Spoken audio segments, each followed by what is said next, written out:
Good morning to all, and welcome to this second chapter in our series where we are discussing our reviews of the Puerto Rico Incentives Code and the different incentives that are available in Puerto Rico. Today, we'll be talking about individual investors relocating to Puerto Rico and the export of goods and services in Puerto Rico and the incentives that a business or an individual interested will be able to obtain if all the requirements are met. Before we go in deep dive, I just want to review some housekeeping for the webcast. For audio, please be sure that you're using the numbers that are in the screen down there and the access code. Everyone that is in the call will be muted by default. If you have any questions, please use the chat window in the bottom left corner of your screen, and we'll be addressing the questions during the call. Or if we run out of time, we'll be sure to get back to you with the answer. And for all of you and the information, please be aware that this webcast will be recorded, so you can access it later on in our YouTube channel. Again, as I said before, this is the second edition of our series on Puerto Rico tax incentives, and we'll be talking in specific of the individual investors becoming new residents of Puerto Rico and the export of goods and services. Today, I have the company of Samira Yacine Hernandez, who is the tax manager in our consulting division. And for those of you that do not know me, I'm Maria de los Angeles Rivera, tax partner here at Kibane Grant Thornton. Again, this is a presentation for educational purposes only. If you need special advice or specifics to your situation, please be sure to contact us for further information. Our values, we always like to share them with all of you: clear, collaboration, leadership, excellence, agility, respect, and responsibility. Again, today we are putting into practice our responsibilities with you, our clients, our friends, our community, in educating more about Puerto Rico and Puerto Rico incentives. What is the agenda for today? Even though you see a lot of topics there in the agenda, the seminar or the webcast today would be approximately 1 hour, and we're going to be touching very generally in these items. We're going to be talking about the incentives program in Puerto Rico and the background. We're going to go in some details in the incentives for individuals and the incentives for exports of goods and services, and we'd like to touch upon other relevant issues and benefits that are happening right now in Puerto Rico and how to plan ahead with those. Throughout the presentation, we'll be using several terms, for the purposes of accelerating the discussion. When we talk about Act 60 or Act 60 of 2019, we're referring to the Puerto Rico Incentives Code. A decree or a tax exemption grant is the contract that you obtain in order to benefit from the tax incentives in Puerto Rico. The DEDC is the Department of Economic Development and Commerce, who is the entity that provides and issues these grants. When we talk about the government, it's the Puerto Rico government, its municipalities, its instrumentalities, and any agencies. Grantee is the person that receives this contract or decree from the Department of Economic Development. Person can be an individual or it can be a legal pass-through state or trust. The Puerto Rico Code is referred to the Puerto Rico Internal Revenue Code. It's the code that provides all the general tax rules in Puerto Rico. And a domestic person would be someone living in Puerto Rico as an individual or a legal entity that has been created under the Puerto Rico laws. So those terms will be used across the presentation. And what is our objective today? Well, our objective basically is to discuss, again, in very general terms, the tax benefits available in Puerto Rico, especially talking about individual investors relocating to Puerto Rico, as well as export of goods and services. We will also discuss the requirements for applying for these benefits. It's very important to know that these benefits are not automatic. You need to apply for them and be approved, and they remain in compliance with those requirements in order to enjoy the benefits granted. We'll also provide an overview of the process of application for these benefits in accordance with Act 60 or the Puerto Rico Incentives Code, and we'll touch bases on certain recent developments that are taking place in Puerto Rico related to these benefits. So in order to start, let me give you some background on the Puerto Rico Tax Incentives Program. And in a nutshell, Act 60 of 2019, which is known as the Puerto Rico Incentives Code, was made effective as of July 1st, 2019. And the purpose of this law was to consolidate all the different tax incentives laws that we have had in Puerto Rico for many years and were effective by that time with the aim to foster economic development more effectively. The code adopts a legal and administrative framework for the application, evaluation, and grant or denial of incentives from the government. One of the main purposes of the incentives code was to establish uniform procedures and requirements for all the different incentives laws that we had in Puerto Rico before. Each law may have had different requirements, different periods of effectiveness, different exemption rates, etc. So that usually made very confusing to the taxpayer, to the entity or the business that was looking into obtaining these benefits, and to have a clear understanding. So one of the main purposes of Act 60 by creating the incentives code is to have everything in one place and in the most uniform way possible. As of the date of this presentation, the regulations for the incentives code are in process of being approved and officially published. The regulations were initially published, but a hold was put upon them to provide time for the Department of Economic Development to get into an agreement with the Fiscal Oversight and Management Board in certain items that there were some issues raised. So as of today, we still do not have an official regulation for this code. This is a general overview of how the code is made up. And basically, you will find different chapters. And in each chapter, you will find different type of incentives. Today, we're going to be concentrating in Chapter 2 and Chapter 3. Chapter 2 includes all the benefits that are available for individual taxpayers. In specific, we will be talking about the individual investors relocating into Puerto Rico. This used to be Act 22 of 2012. We'll also be talking about Chapter 3, which is basically the export of services and the exports of goods from Puerto Rico. This used to be Act 20 of 2012. In the slide, you see all the other chapters and all the other benefits, some of which we'll have been discussing in previous chapters of this series, and some of them will be discussed in future editions of this series. So keep posted and keep aware of our communications regarding this future webcast. Very important feature of Act 60 was the code included a Bill of Rights. And one of the most important facts or provisions of this Bill of Rights is that when a new law is approved or a regulation is adopted that offers terms and conditions more favorable than the ones in the current grant that a grantee holds, the business may apply for a modification of the grant to reflect such benefits.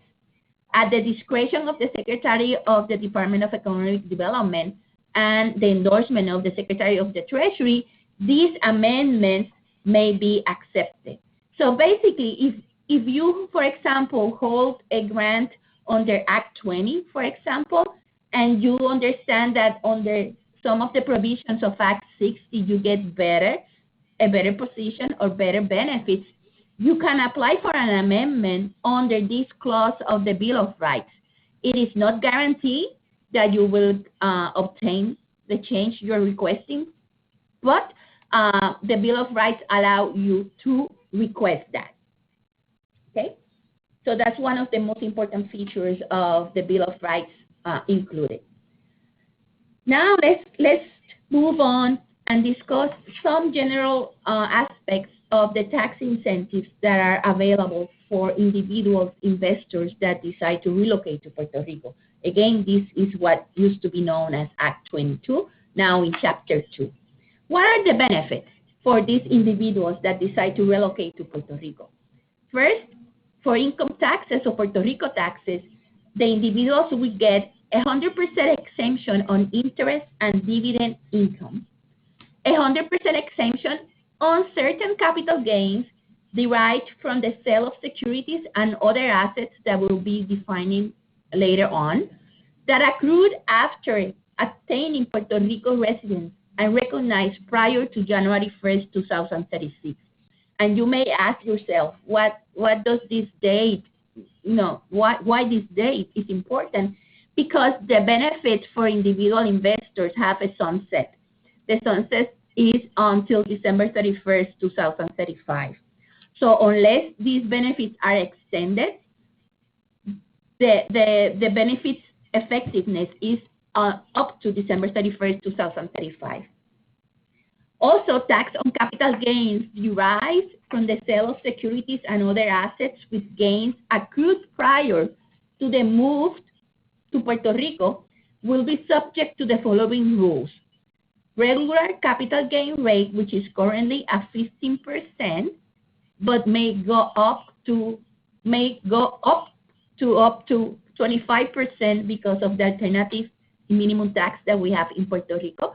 If the security or the asset is sold within 10 years of the move and prior to January 1st, 2036, on the gain that is non-Puerto Rico sourced, and 5% tax rate on the gain that is non-Puerto Rico sourced. Okay, this gain that you brought with these assets when you move to Puerto Rico, if the gain is recognized after 10 years of the move, but before January 1st, 2036. And what is basically this capital gain exemption? The exemption that the grant under Act 60 will provide will only apply to capital gains generated of these type of assets. Securities, which are any note, bond, promissory note, debt evidence, options, forward contract, stock, and any other similar instrument with similar characteristics, including derivative instruments. And the term other assets means commodities, coins, and digital assets based on blockchain technology. Basically, those known as cryptocurrency.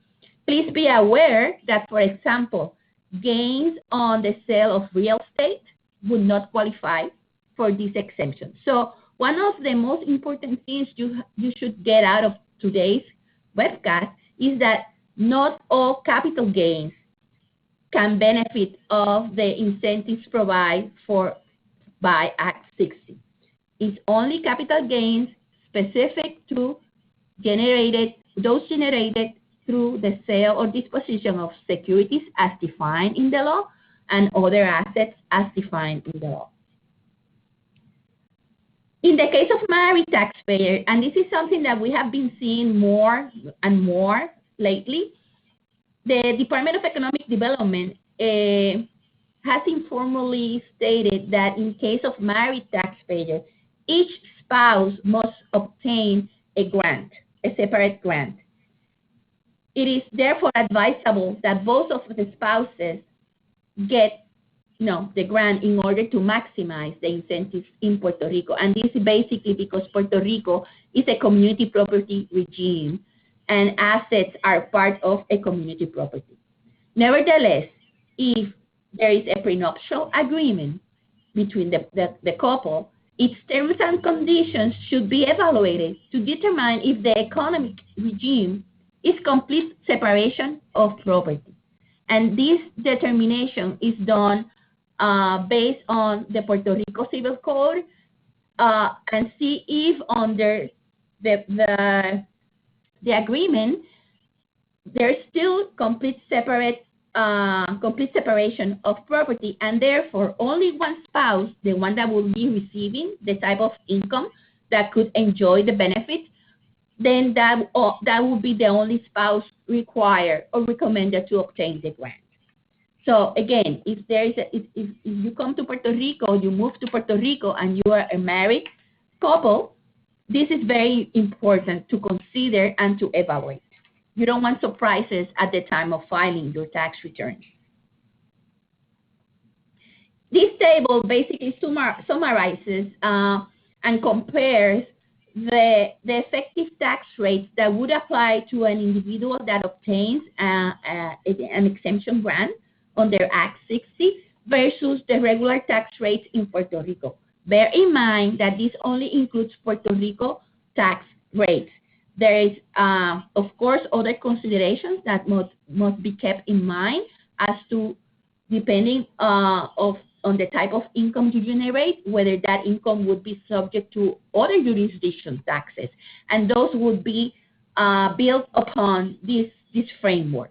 But basically, here you can see that in Puerto Rico, ordinary income is taxed up to 33% through a graduated tax rate. Interest in Puerto Rico, if you obtain a grant under Act 60, you're 100% exempt. But if you are a regular taxpayer, you can pay 10, 17, or 33% on interest income. The same with dividends. If you receive dividends and you are a grantee, you get 100% exemption. But if you are not a grantee, the tax rates can range from 15% up to 33%.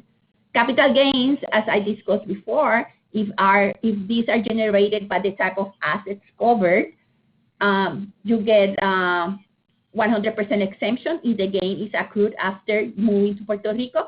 And in the case that they're part of the gain that was accrued before becoming into Puerto Rico, as I explained before, if it's sold within the first 10 years, you will pay the regular current tax rate, which is now 15%, maybe up to 24%. And if it's sold after those 10 first years, but before January 1st, 2036, then it's 5%.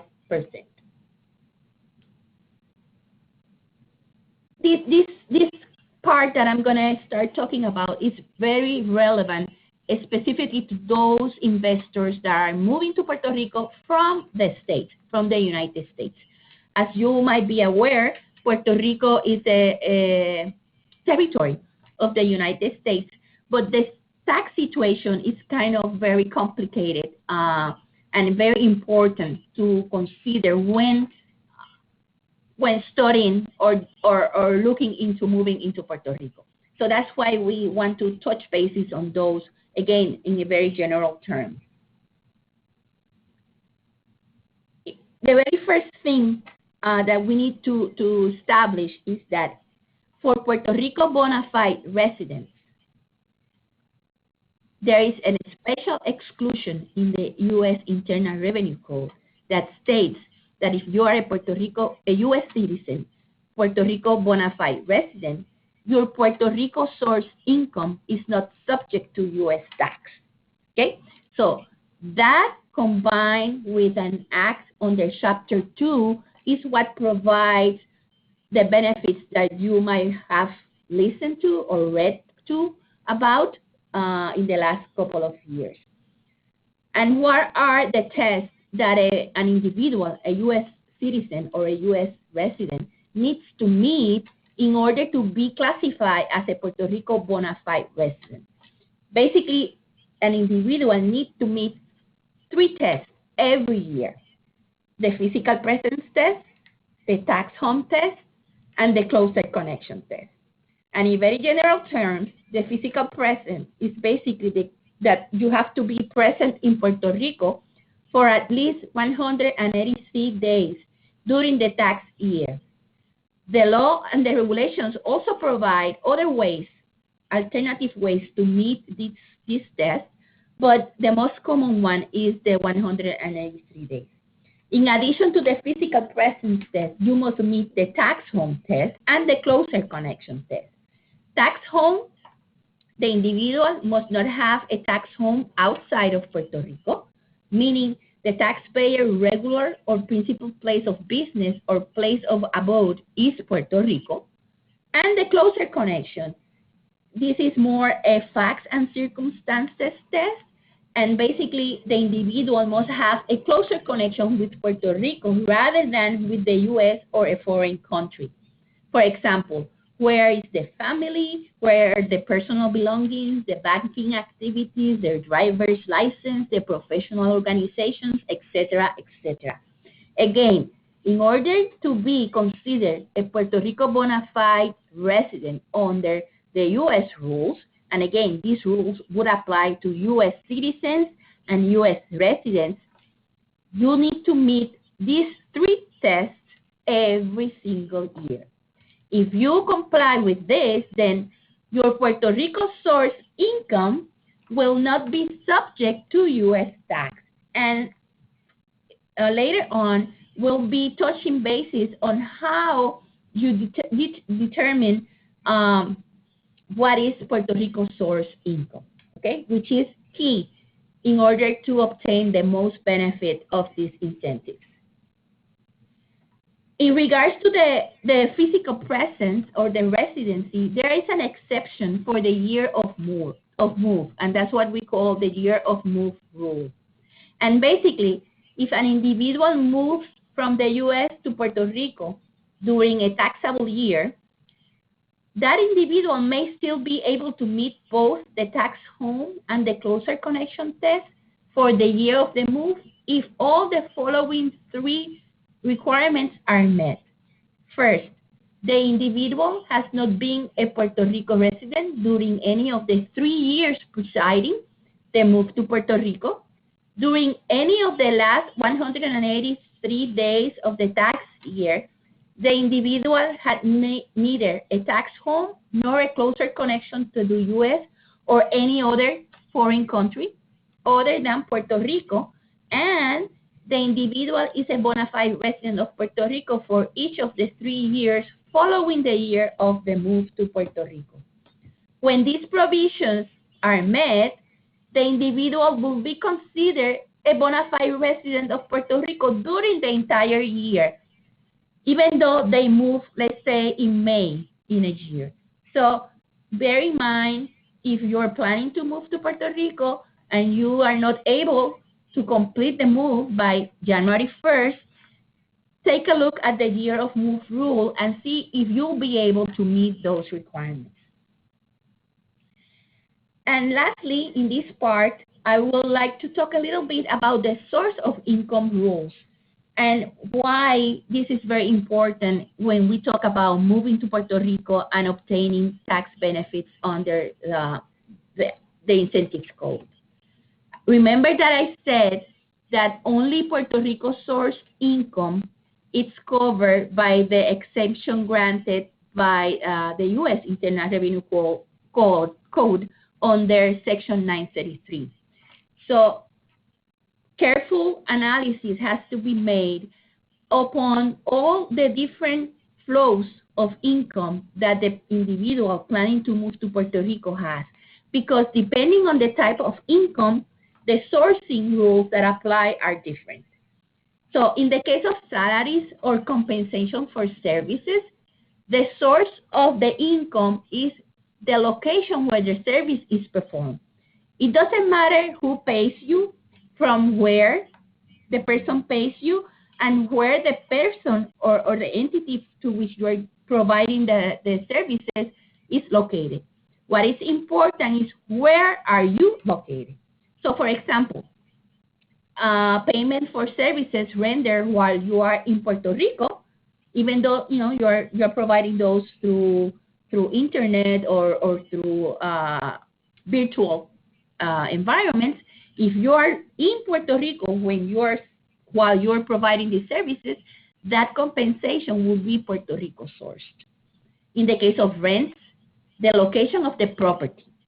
So if you have a building that you lease and the building is located, let's say in Florida, the source of that rental income is Florida. So that income will not be covered by the Section 933 exclusion because it's not Puerto Rico sourced. In the case of the sale of real property, well, again, the location of the property is the factor that will tell us the sourcing of that income. In the case of personal property, for example, capital gains, is the seller's tax home. Okay? So if you are a bona fide resident of Puerto Rico, the general rule is that the gains, for example, in the sale of stocks or bonds, it's Puerto Rico sourced, both for Puerto Rico and the U.S. Tax laws. There is an especially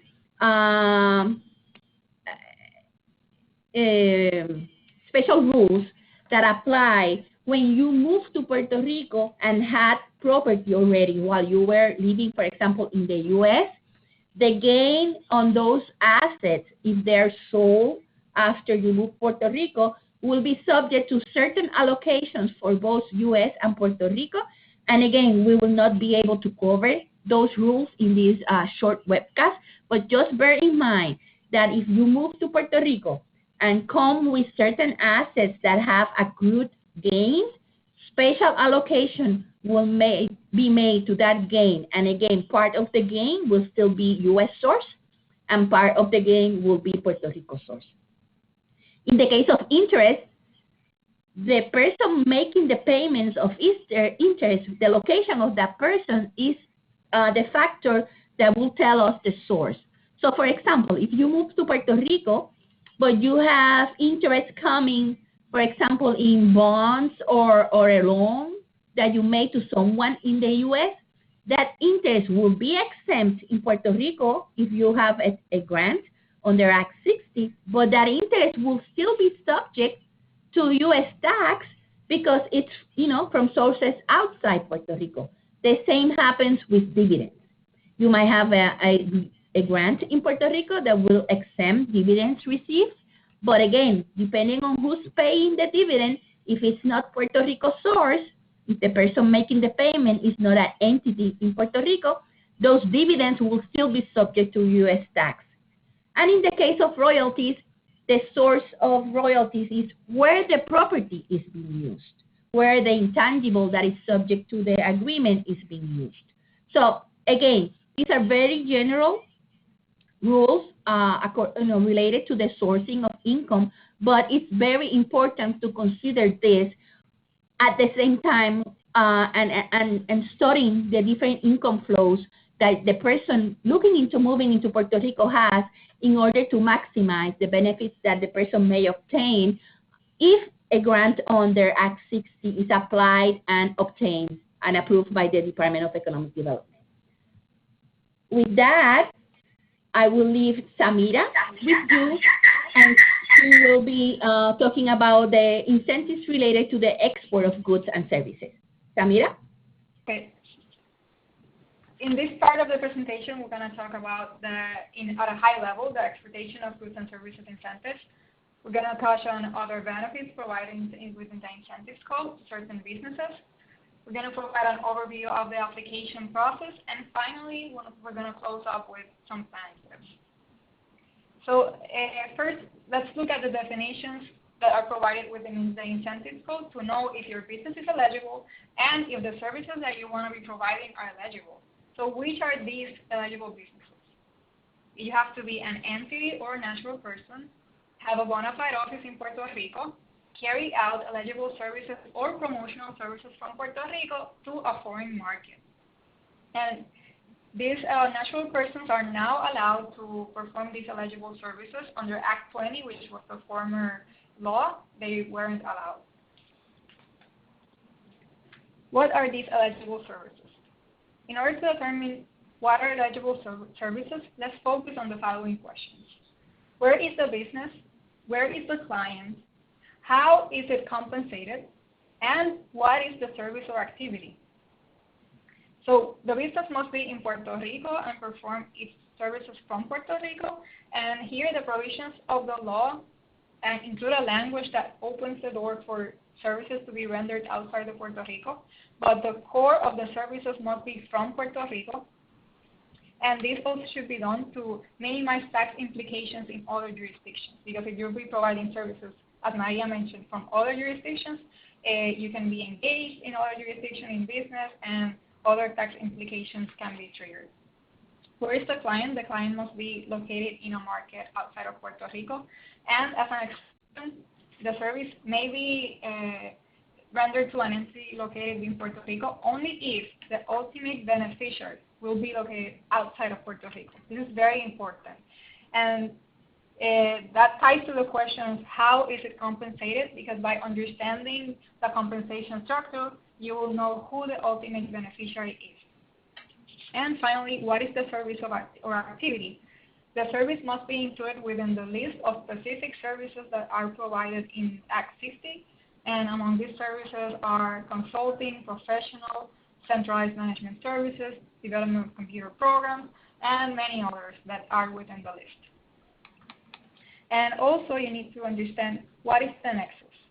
Nexus is very important because the services that you're rendering cannot have a nexus to Puerto Rico.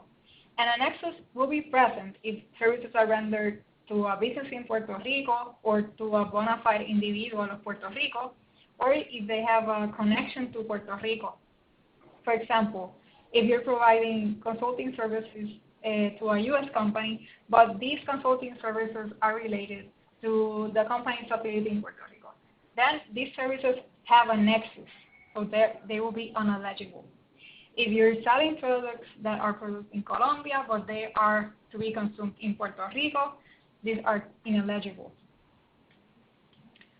Now we have here a table that we put together listing all the eligible services, and if you're going to be exporting goods, then you need to qualify as an international trading company, and we also have included the list of eligible activities that you may perform, which are, for example, you could be selling goods manufactured outside of Puerto Rico for the use, consumption, or disposal outside of Puerto Rico. You could also be reselling products to persons outside of Puerto Rico for its use, consumption, or disposal outside of Puerto Rico. And it's very important that if you want to export goods, you need to comply with the definition of an international trading company. So the incentive code says that if you want to export goods, you need to have an office or place of business in Puerto Rico, engaged in the trade or export of these goods. At least 80% of your gross income must be earned from these eligible activities that we just mentioned that are listed under Act 60, and you must not have a nexus to Puerto Rico. These businesses that are that have a grant under Chapter 3 that project or have an actual volume of business of more than 3 million, they shall maintain at least one full-time equivalent employee. What does a full-time equivalent mean? This means that you have either two options. You could either have one employee that works 40 hours per week for the 52 weeks per year, or you could have several part-time or temporary employees that when you add up all their total hours, they add up to 40 hours per week, so it's a full-time position in total. Also, what about if you're the owner and you want to perform services for the business? Could you qualify toward this employment requirement? Yes, you can. And now that we're talking about the owners rendering services to these businesses, we have to talk about the imputation of wages. This subject is very important because if you're an owner and you're an employee of the business and you're devoting at least 80% of your time rendering an eligible activity, then the Puerto Rico Department of the Treasury may impute wages up to $350,000 if the Treasury understands that you're not reasonably compensated. So what does reasonable compensation mean? Well, this guidance, this administrative determination does not define what is adequate compensation, and this will be determined on a case-by-case basis. But it's important that you maintain your record strong. For example, you could state that you have, according to the economic status of your entity or the functions that you're carrying out as the owner, the comparable wages in the market. The compensation that you have been assigned is reasonable. It's important that you have your record straight in case that you're audited. You're able to demonstrate that your salary is reasonable. And why does the Treasury wants that your salary to be reasonable? And this is because the reasoning behind is your salary is going to be taxed at regular rates. Now, we have provided here a summary of the incentives for the businesses in comparison with the regular tax rates that are available for corporations and partnerships in Puerto Rico. In general, if you perform eligible export services, you will be subject to a 4% fixed tax rate. Bear in mind that if you're performing non-eligible services also, then these are going to be subject to regular tax rates. And afterwards, when you distribute the income, this eligible income will be fully exempt. And you're also going to have municipal exemptions for the volume of business tax, a 50% exemption. And then for real and personal property tax, a 75% exemption. After you subtract these exemptions, you're going to be subject to these tax rates that we put here in the table. And also, you have access to an R&D credit if you perform eligible activities that qualify as operational expenses, R&D expenses. You may get up to 50% tax credit for these expenses. And either you may claim it on your return, or you may sell or transfer the credit. And this is new because under Act 20, you didn't have available this credit. Now all businesses that have a tax grant under the incentives code and incur ineligible expenses have access to this credit. And now we're going to talk about the limitation of benefits. These benefits may be limited, the benefits that are in the incentives code. If you're an exempt business that you are providing export services before requesting your grant. So if you've been dedicating your business to this activity during any time of the last 3 taxable years prior filing your application, this is going to create base period income. So the average net income that you generated in the years before is going to limit your future benefits under the first 4 years. So this base period income will be subject to regular tax rates. And you're going to be able to enjoy the benefits only on the increase of the activity's net income over that average net income that we just talked about. And this is going to be reduced annually in 25% until fully phased out by the 4th year. So what does this legalese that I've just explained means in layman terms? Let's go through an example. For example, if you, during the past 3 years, you had an average net income of $1,000 or $100,000. And then on the first year of operations, you had $125,000. You're going to take that average net income, that's going to be the $100,000, your base period income. During the first year, you're going to reduce that base period income by 25%. That means $25,000.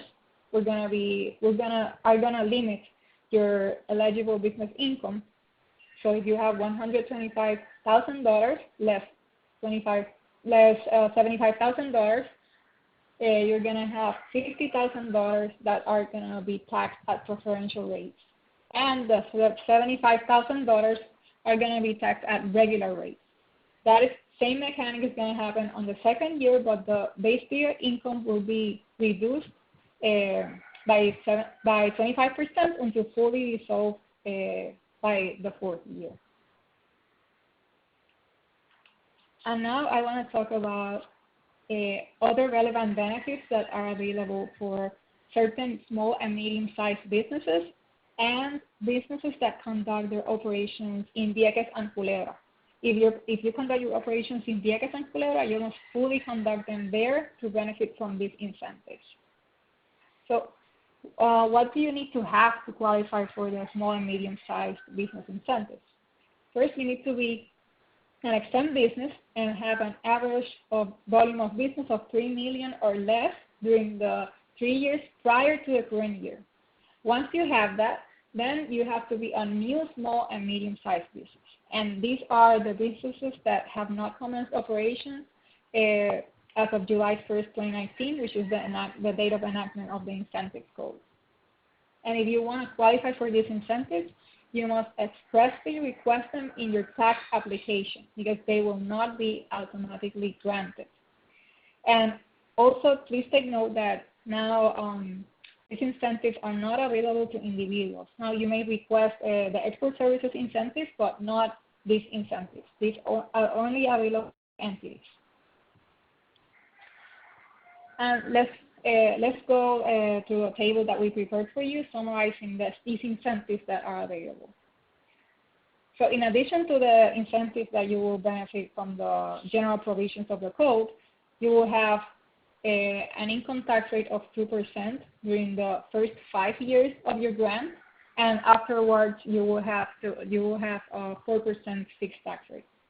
With regards to the municipal taxes, the volume of business tax and the real and personal property tax will be fully exempt during the first 5 years of your grant, and then you will receive the regular exemptions that are under the code, 75% and 50%. And you also may request may claim a tax credit of up to 30% on purchases of products manufactured in Puerto Rico.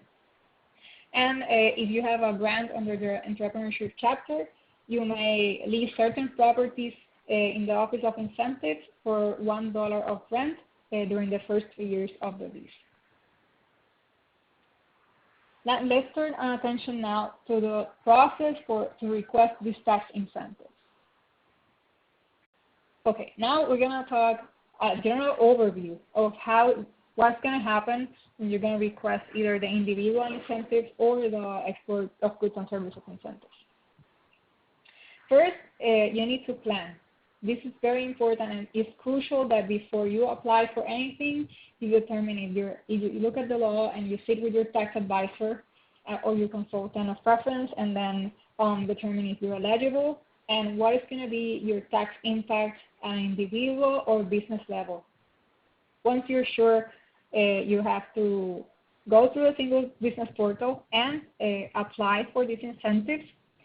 Currently, they have a filing fee of $750, but note that these fees may be increased because we have an application that it was approved but has been suspended by the Financial Oversight and Management Board.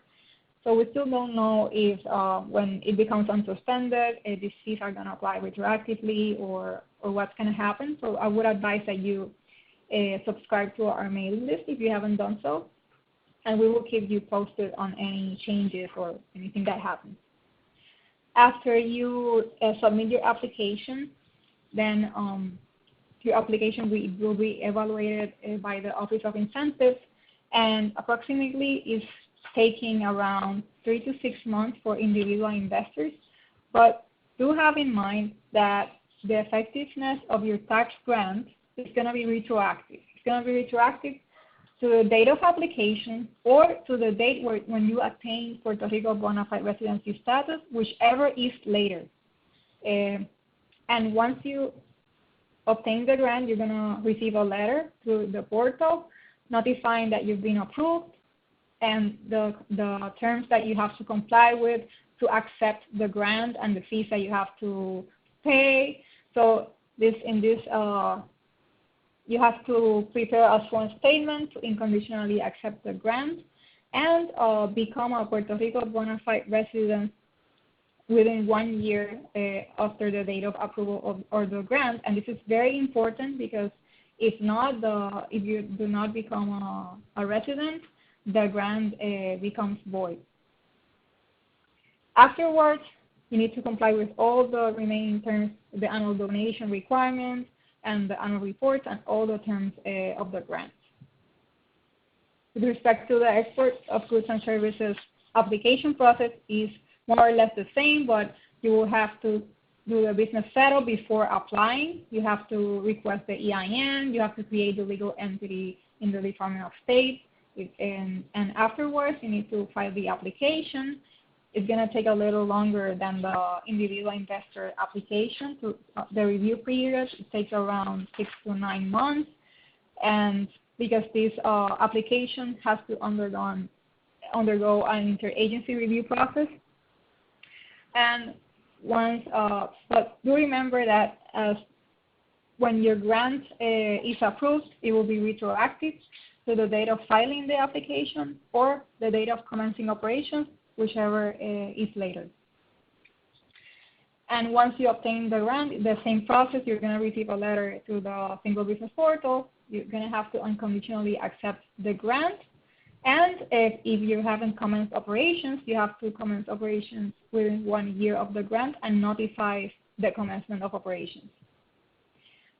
Afterwards, you need to comply with all the terms of the grant. Remember, this grant is your governing document and it's a contract that you have with the government of Puerto Rico. And the final slides of the presentation are some planning tips and additional considerations that we want to let you know before applying for these incentives. First, we want to emphasize compliance. You need to, if you're an individual or if you are an entity that is applying for these incentives, you need to be in compliance. And now the IRS has publicly announced that it will be auditing individual investors under Act 22. So we understand that this same review is going to apply to Act 60 individuals. So it's very important that you have your records straight and you annually comply with your residency test and you pay special attention to the classification of the sources of income that is appropriately reported in the Puerto Rico tax return and the U.S. tax return. In addition, the planning is very important, especially if your business has an international structure. You could be subject to additional compliance requirements if you have other owners in the structure, and you need to examine how these other entities that are in the structure, if they are taxed, and if they need to file additional forms with the IRS or be subject to additional taxes. So this is very important that you plan ahead with your tax advisor before requesting any incentives and creating an entity in Puerto Rico.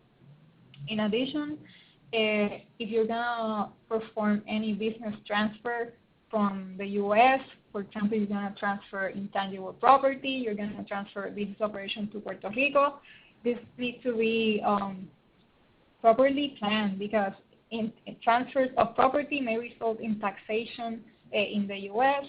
and it may have another implication. So you need to consider all your structure and proper planning is required.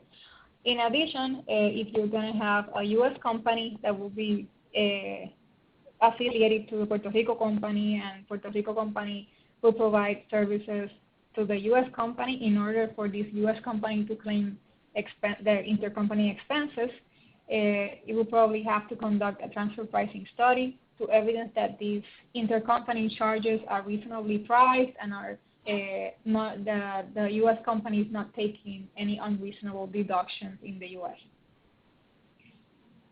So lastly, I want to mention that there have been a couple of bills introduced in the Puerto Rico Senate and the House of Representatives, but they are currently at a very early legislative stage, so we're not going to dive in to discuss them here. But please do subscribe to our mailing list, as I mentioned, if you haven't done so, and we will keep you posted. Thank you for your attention. Thank you for joining, and please do let us know if you have any questions. Thank you, Samira. And again, thank you to all that have joined us today and all that will be hearing this presentation lately in our YouTube channel. Before we leave, please be aware of the different channels that we provide you so you can keep updated with all the different changes and updates that affect your business in Puerto Rico and the tax incentives. As Samira mentioned, if you have not joined our mailing list, please do so. There is the address where you can ask to be added to our mailing list. And finally, I would like to invite all of you to keep aware of the next webcast that will be provided to you in this series about Puerto Rico tax incentives. So for now, we say goodbye, thank you, and have a nice day. Thank you.